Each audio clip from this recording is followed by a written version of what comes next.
म्हणजे असे काय दिवे लावले त्यांनी?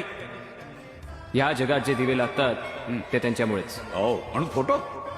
मग माझा फोटो का नाकारलास तू? तुम्ही असे काय दिवे लावलेत? जो रोज सकाळी पूर्वेकडून पश्चिमेकडे जातो तो दिवा मी लावलाय, म्हणजे सूर्य. आणि त्याचं तुम्हाला बिलही येत नाही.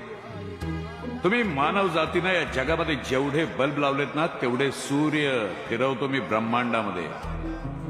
आज थॉमस म्हणाला होता, if electricity is creativity then there should be one creator, but I am not. म्हणजे वीज ही निर्मिती असेल तर कुणीतरी निर्माता असणारच. कोण आहे? मी आहे. व्याकुळलेल्या जीवाचा